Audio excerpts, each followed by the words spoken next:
Hello everyone, this side Manoj sir, Science and Maths educator. Welcome back to the online classes. बच्चों हम chapter पढ़ रहे थे fourth shorting of material, यही पढ़ रहे थे हम लोग। Sorting material into the groups पढ़ रहे थे, राइट। इसमें हमने प्रॉपर्टीज पढ़ रहे थे। प्रॉपर्टीज ऑफ मटेरियल में हमने कहाँ तक कंप्लीट कर लिया था? I think soluble and insoluble तक हम लोगों ने कवर कर लिया था, पेज नंबर 65 पर, है ना।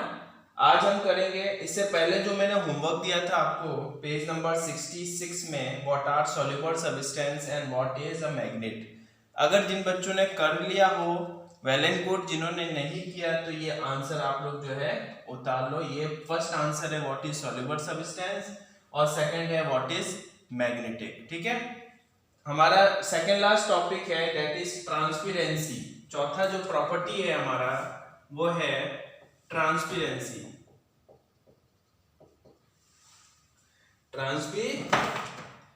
ट्रांसपेरेंसी ट्रांसपेरेंसी बेसिकली तीन टाइप। ट्रांसपेरेंसी मतलब ट्रांसफर होना है। ऐसे बहुत से मटेरियल जो ट्रांसफर इसकी प्रॉपर्टी के हेल्प से हम देख सकते हैं कि ट्रांसफर कैसे हो, लाइट का ट्रांसफर कैसे होगा। पहला है हमारे पास, वो है आपका ट्रांसलूसेंट ऑब्जेक्ट। Translucent object. फिर दूसरा है हमारे पास ट्रांसपेरेंट ऑब्जेक्ट। ट्रांसपेरेंट ऑब्जेक्ट, ठीक है। और तीसरा है हमारे पास ओपेक्यू ऑब्जेक्ट। अंडरस्टूड। ट्रांसपेरेंसी तीन टाइप में। अब ट्रांसपेरेंट ऑब्जेक्ट क्या होता है? ऐसे ऑब्जेक्ट जिसमें लाइट का, अगर हम कोई भी चीज जो हम देख रहे हैं वो पूरी तरह से ट्रांसपेरेंट हो, हमें उस पर्टिकुलर ऑब्जेक्ट के बैक साइड में एज इट इज हमें दिख सके, वो सारे ऑब्जेक्ट क्या होते हैं? ट्रांसपेरेंट ऑब्जेक्ट्स होते हैं। जैसे glass is a transparent object. जैसे एग्जांपल में हमने दे दिया ग्लास।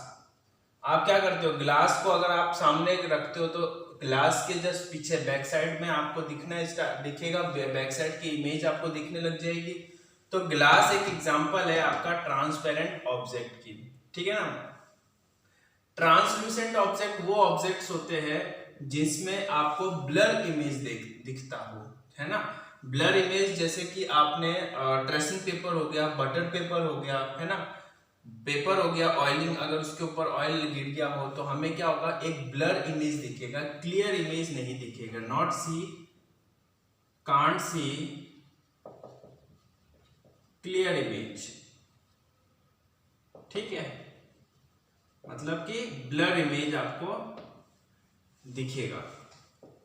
और तीसरा है आपका ऑब्जेक्टिव ऑब्जेक्ट, जो कि सॉलिड ऑब्जेक्ट होता है जिसमें हम आर पार देख ही नहीं सकते, है ना। जैसे मैं अगर इस ब्लैक बोर्ड के इधर से देखूंगा तो पीछे वाला पार्ट मुझे नहीं दिखेगा, है ना। तो इसका एग्जांपल हो जाएगा आपके पास वुड, कार्डबोर्ड, है ना। तो ये सारे जो है आपके पास ऐसे ऑब्जेक्ट होते हैं जिनके आर पार जो है हम लोग आसानी से नहीं देख पाते। तो ये होता है हमारा ट्रांसपेरेंसी के अकॉर्डिंग, हमने ट्रांसपेरेंसी प्रॉपर्टी को लेते हुए हमने ऑब्जेक्ट को ग्रुपिंग कर दिया है, ठीक है। अगला आता है हमारा last and final topic, that is density. क्या आता है? डेंसिटी। तो डेंसिटी को बेसिकली हम लोग सिंक और फ्लोटिंग दो टाइप में देखते हैं। तो डेंसिटी का हम देखते हैं पेज नंबर 68 पे। आइए आप लोग, density of an object determine whether it is float और सिंक इन द वाटर। मतलब किस तरीके से पता लगाता है कि वाटर के ऊपर वो तो या तो फ्लोट होगा, तैरेगा, या फिर सिंक मतलब डूब जाएगा, ठीक है ना। वो उससे डेंसिटी से हमें पता लगाते हैं। अगर मैंने मान लो एक पेपर का टुकड़ा लिया है, पेपर का पीस लिया है ना, वो वाटर पे रखा तो वो क्या होगा? वाटर पे तैरना स्टार्ट कर देगा। क्यों? क्योंकि उसकी डेंसिटी कम है एज कंपेयर टू वाटर, ठीक है। बट अगर मैंने देख लिया आयरन नेल ले लिया, या फिर आयरन नेल बोलो या फिर हिंदी में बोलो कील, कील को ले लिया हमने और उसमें पानी में हमने डुबाया, पानी में हमने डिप किया, तो वो क्या हो गया, बिल्कुल नीचे आके डूब गया। इट मीन्स उस आयरन नेल की जो डेंसिटी है वो ज्यादा है किसके कंपैरिजन में, वाटर के कंपैरिजन में। दैट्स व्हाई वो क्या हो जाएगा, सिंक हो जाएगा वाटर में। ठीक है, तो इसी तरीके से the object whose density is more than the density of water was will sink. On the other hand the object whose density is less than the density of water will float. ठीक है, for example if you drop a stone in water it will sink, मतलब stone की density क्या है, ज्यादा है, stone तो भारी होता है, हैवी होता है, तो हैवी होते हुए क्या होगा, नीचे पानी में बैठ जाएगा। However, if you drop a paper in water, it will be float। और अगर आपने पेपर का पीस ले लिया या कोई भी हल्का कोई भी चीज ले लिया, मतलब लीव भी ले लिया, अगर आपने पत्ता भी ले लिया, तो भी क्या होगा, वो फ्लोट होना स्टार्ट होगा। क्यों, क्योंकि उसकी डेंसिटी वाटर के कंपैरिजन में क्या है, कम है। ठीक है, importance of grouping of material. अब ये सब में हम ग्रुपिंग जो पढ़ रहे हैं कि हम ग्रुपिंग करना है, मटेरियल को अलग अलग करना है, इसका इंपॉर्टेंस क्या है। तो सबसे पहला इंपॉर्टेंस है कि ये सिमिलरिटी ऑब्जेक्ट और डिसिमिलरिटी ऑब्जेक्ट को अलग अलग कर देते हैं, है ना। अगर ग्रुपिंग किया होगा तो हम आसानी से क्या होगा, उस चीज, कोई भी चीज जो चाहिए वो आराम से हमें मिल सकता है। ठीक है, आपने इसका एक लाइव एग्जांपल देखते हैं हम लोग। आप बिग बाजार वगैरह जाते हैं तो वहां पे आपने देखा होगा, पहला सबसे पहले ग्रुपिंग कर दिया कि वुमेन्स की स्टोर अलग है, मेंस का स्टोर अलग है, यहाँ पे ग्रुपिंग अलग कर दिया।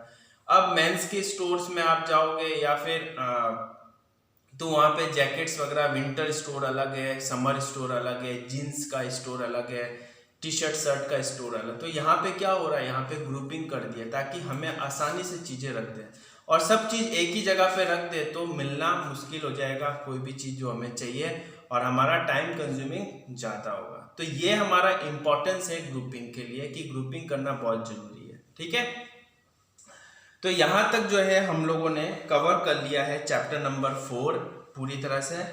आपका जो असाइनमेंट है चैप्टर पेज नंबर 68 में फिलअप्स है आपके पास, वो आप लोगों को क्या करना है, होमवर्क में बुक में ही करना है। ये इन क्वेश्चंस को आपको कॉपी में करना है। ठीक है, फिलअप्स को आपको बुक में ही करना है। फ्रॉम नेक्स्ट वीडियो में मैं आप लोगों को एक्सरसाइज या एनसीईआरटी के क्वेश्चंस पीडीएफ के फॉर्म में दे दूंगा। ठीक है, थैंक यू।